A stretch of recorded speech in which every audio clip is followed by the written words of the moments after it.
안녕하세요. 썰스타그램입니다. 오늘의 사연 시작해 볼게요. 곧 또 명절이 찾아오네요. 예전에 전 이렇게 명절을 앞둔 달이면 미리 스트레스를 받고 있었습니다. 명절만 떠올리면 내가 결혼을 왜 했나 하는 생각뿐이었죠. 왜냐고요? 우리 시어머니 때문입니다. 시어머니는 이상하게도 명절만 되면 아프시거든요. 처음엔 이렇게 생각했어요. 시어머니도 누군가의 며느리였을 테고 명절 증후군이 없을 수 없잖아요. 그래서 그런가 보다 했습니다. 올해가 제가 3년째 맞는 명절들이었거든요. 이제까지 한 번도 친정에 제때 가보지를 못했어요. 시어머니가 그때마다 아프셔서요. 그런데 속상하고 조금 짜증이 나긴 했지만 사람이 아프다는데 더 나쁜 생각하기는 힘들었습니다. 여튼 그렇게 결혼하고 처음 맞는 명절은 남편도 미안해하면서 어쩌겠냐고 엄마가 아프셔서 못 가니까 다음 명절에는 꼭 저희 친정부터 가자고 하더라고요. 그래서 알겠다고 했습니다. 번갈아 가면서 명절에 시댁 먼저 친정 먼저 이렇게 다니는 것도 나쁘지 않다고 생각했거든요. 시어머니는 전에 대상포진을 좀 심하게 앓으셨다고 들었고 그 이후로 조금 무리하거나 신경을 쓰면 그 자리가 신경통처럼 아파서 아예 눕는다고 하셨어요. 그리고 이석증도 있으신데 그게 1년에 한두 번씩은 꼭 말썽을 일으킨다고 했고요. 여튼 이렇게 그 다음 명절이 찾아왔습니다. 지난번에 시댁 말고 친정부터 다녀오자는 남편의 말이 있었기 때문에 친정부터 가나보다 하고 명절 휴일 전부터 준비를 했어요. 그런데 딱 그때 전화가 왔습니다. 시어머니가 아프시다고요. 그래도 우리 친정 그냥 먼저 가자고 했어요. 제가 나쁜 년일지도 모르지만 위독하신 게 아니라면 저도 저희 집에 꼭 가고 싶었거든요. 그랬더니 시어머니에게 전화가 왔습니다. 다 죽어가는 목소리로 몸이 너무 아파서 아무것도 못하겠는데 시아버지는 어쩔 수 없이 아픈 시어머니를 두고 차례 지내려고 미리 가셨다고 하는 거예요. 그러면서 와주면 안 되겠냐고 부탁을 하시더라고요. 남편도 이번 딱 한 번만 그렇게 해주면 안 되겠냐고 하길래 솔직히 속은 부글부글 끓었지만 이번 한 번이다 하고 갔었습니다. 이석증인 것 같다면서 어지럽다고 꼼짝 못하신대요. 그래서 연휴 내내 남편과 시어머니 병수발 들다가 시간을 보냈어요. 저라도 친정에 다녀오고 싶었지만 결혼하고 얼마 안 됐던 때라서 사실 그렇게 하면 내내 미움 받을까봐 걱정돼서 꾹 참았습니다. 제가 그때 그냥 한번 짜증내고 혼자라도 친정에 다녀왔었어야 했는데 말이죠. 여튼 그렇게 두 번째 명절도 어이없이 보냈습니다. 제가 전업주부였다면 이렇게 속상하지도 않았을 겁니다. 어떻게든 시간을 내서 친정에 명절 연휴 다음에라도 다녀올 수 있었을 테니까요. 하지만 저는 직장에 다니고 있어서 그럴 수도 없고 주말을 이용해서 다녀오긴 했지만 명절에 저희 집도 북적북적 명절 분위기 느끼고 싶으셨을 텐데 죄가 없으니 아직 결혼 안 난 제 여동생과 셋이 보내셨을 생각을 하니까 속상하더라고요. 친정 부모님도 내심 속상하신 것 같았지만 사돈이 편찮으시다고 하니 어쩔 수 없다 받아들이셨던 것 같더라고요. 여튼 그렇게 또 명절이 돌아왔습니다. 그런데 또 아프시네요. 아니 정말 궁금해지더라고요. 대체 왜? 왜 명절에만 아프실까 하고요. 평소에도 자주 아프신 분이라면 제가 그러려니 하겠어요. 평소에는 너무 잘 지내세요. 등산 다니시고 취미생활 하시고 집에 한시도 안 계시고 밖으로 도는 분이에요. 그런데 또 아프시답니다. 나이가 들어서 그런지 마음도 약해지고 저희 부부가 꼭 같이 있어줬으면 좋겠대요. 이때 처음으로 외아들과 결혼한 제 자신에게 화가 났습니다. 자식 하나 있다 보니 남편도 그렇고 시어머니도 그렇고 서로 너무 의지를 하는 겁니다. 그럼 시아버지는 뭐 하시냐고요? 이번에는 친구분들과 낚시 모임을 떠나셨대요. 아프신 건 낚시 가신 이유라서 어쩔 수가 없었다고 하시면서 그러십니다. 그래서 제가 그럼 시아버지는 명절에 안 오시냐 했더니 그 낚시 모임이 고향 친구들이랑 가는 거라 고향에서 볼일 보시니까 안 오신대요. 네, 그렇게 저는 또 친정에 못 갔네요. 이번에는 그냥 맘먹고 남편에게 맡기고 가려고 말씀드렸더니 화를 내시더라고요. 지난번에는 약한 척 하시더니 이번에는 화를 내시면서 이러시더라고요. 여자가 시집을 왔으면 이 집 귀신이 되어야 하는데 너는 맨날 친정 못 가서 한 달이냐고요. 주말이나 이럴 때 가면 되지. 이렇게 아픈 시어미를 두고 게다가 남편까지 두고 혼자 친정에 가려고 하는 게 말이 되냐고요. 친정 부모님이라고 남편 두고 혼자 하면 좋아하시겠냐면서 혹시 친정 부모님이 오라고 하시는 거냐고 그러시더라고요. 그래서 그건 아니지만 저희 집도 명절에 저만 기다리고 계셔서 그런다고 했더니 획 돌아 누우시더니 그래 그럼 가라. 대신에 너 나한테 시집살이 톡톡히 당할 각오하고 다녀와. 이러시더군요. 세상에나 본인 입으로 시집살이를 시키겠다 선포를 하는 분도 계신가요? 정말 속이 터질 것 같았습니다. 그래도 참았습니다. 참지 않으면 어떻게 하겠어요. 전 아직 어리고 시어머니는 저렇게 벼르고 있고 옆에 있는 남편이라는 인간은 제 편이 돼주지 않고요. 그렇게 명절 연휴를 또 거지같이 보내고 나서 너무 화가 나서 직장에 어렵게 연차를 내고 일주일간은 친정에 가서 남편과 연락 끊고 지내버렸습니다. 카톡이며 전화며 난리더라고요. 그러던지 말던지 내버려 뒀어요. 그렇게 있는데 저희 친정엄마가 안 좋은 표정으로 저에게 오시더라고요. 시어머니에게 전화가 왔고 널 찾는다고요. 와, 이 남편이란 새끼가 시어머니한테까지 말을 했나 보더라고요.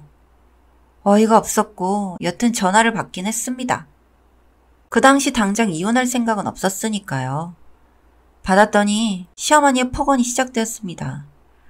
그렇게 시집 왔으면 그 집안이 귀신이 되어야 한다고 말했더니 남편까지 내팽개쳐 두고 결혼한 여자가 지네 친장에 쏙 숨으면 다냐고요. 시집살이 시키겠다고 각오하라는 말도 우습게 들렸냐면서 가만 안 두겠다고 하더라고요. 그래서 시어머니에게 말씀드렸습니다.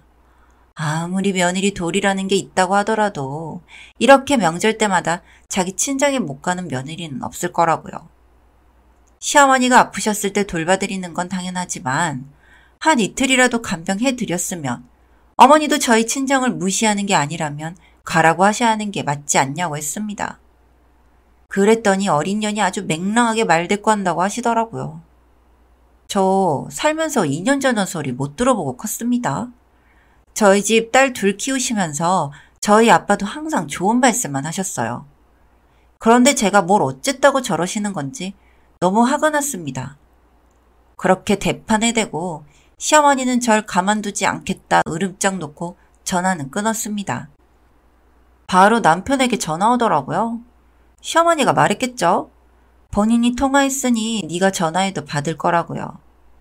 이 새끼가 이렇게 마마보이인 줄은 정말 몰랐습니다. 알았다면 결혼 안 했을 거예요. 이렇게 찌질한 새끼라는 걸 왜 연애할 때는 숨겼을까요? 여튼 전화를 받았더니 지네 엄마한테 전화가 와서 어쩔 수 없이 말할 수밖에 없었다네요. 그러면서 저보고 좀 너무하다고 하더라고요. 자기 엄마가 일부러 그런 것도 아니고 아파서 그러는데 어떻게 그럴 수 있냐고요. 그래도 자기 엄마가 제가 돌아와서 빌면 용서해준다고 했다면서 오라고 하더라고요. 코웃음이 나왔습니다. 그냥 이 인간 믿고는 못 살겠다는 생각이 들더라고요. 싸움질을 해도 얼굴을 보고 퍼보이겠다는 생각이 들었어요. 친정 부모님도 자고 내일 가라고 하시는데 도저히 잠도 안 올 것 같아서 그냥 집을 나섰습니다. 제가 너무 흥분하고 화가 났었나 봐요. 가는 길에 앞차 사고가 나버렸어요. 앞차가 정지해 있는 걸 못 보고 받았는데 속도는 이미 줄인 터라 큰 문제는 없었지만 보험회사 부르고 또 난리가 났죠. 그렇게 사고 처리를 하던 중 블랙박스를 보게 되었습니다. 그러다가 정말 흥미로운 소리를 듣게 됐네요. 명절 이틀 전쯤이었던 것 같아요. 차 안에서 낯익은 목소리가 들리는 겁니다. 시어머니와 남편의 대화였어요.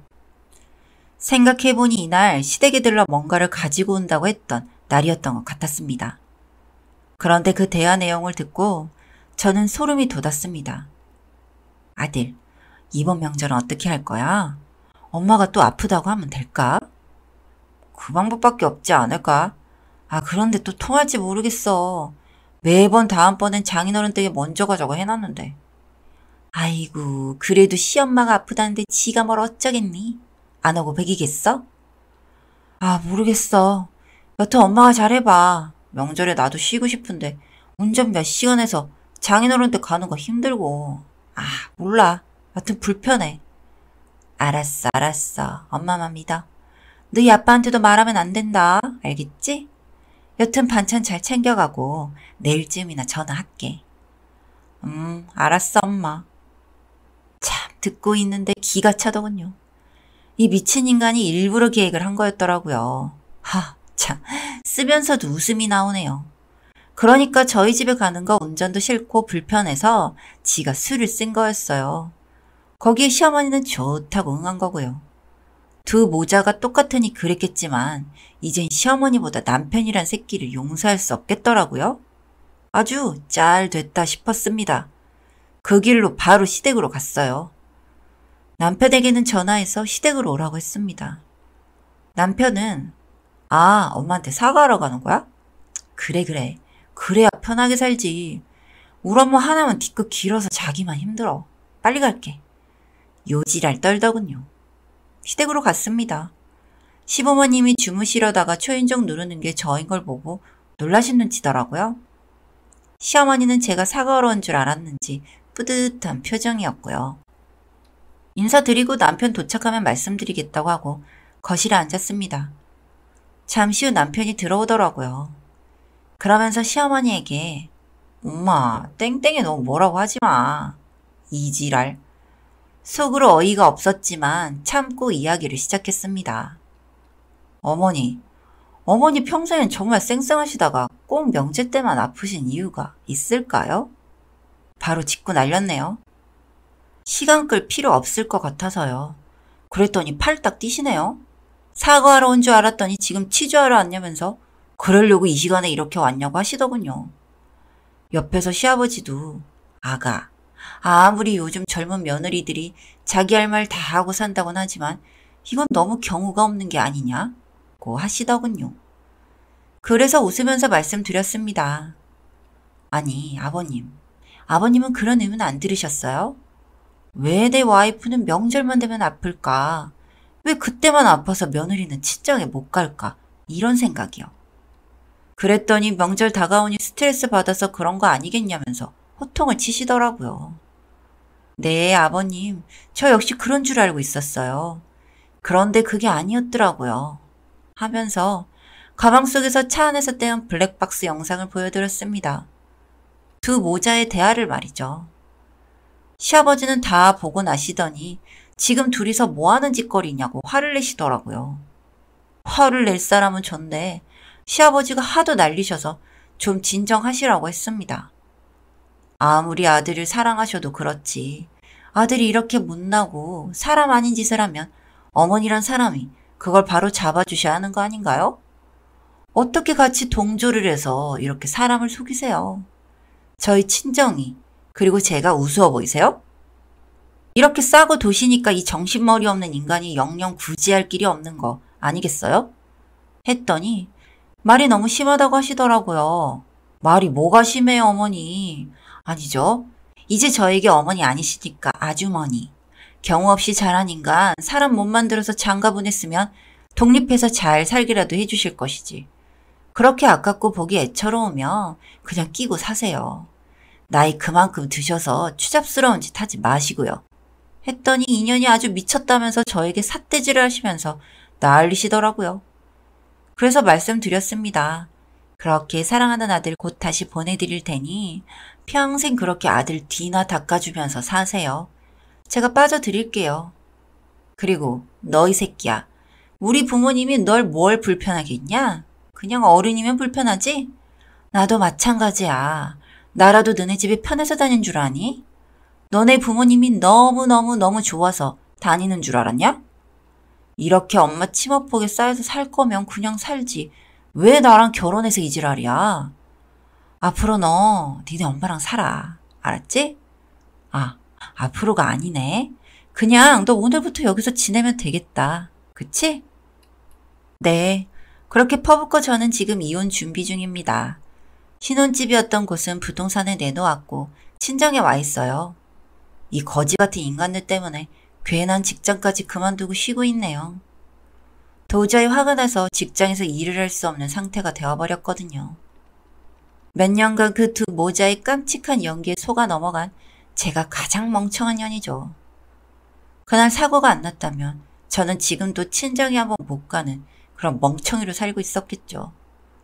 그 뒤에 질척질척하고 더럽고 치사한 이야기는 적고 싶지도 않네요. 빨리 이혼해버리고 정말 다 털어버리고 살고 싶습니다. 이렇게라도 털어낼 수 있어서 다행이란 생각뿐입니다. 여기까지 썰스타그램이었습니다. 구독과 좋아요 부탁드릴게요.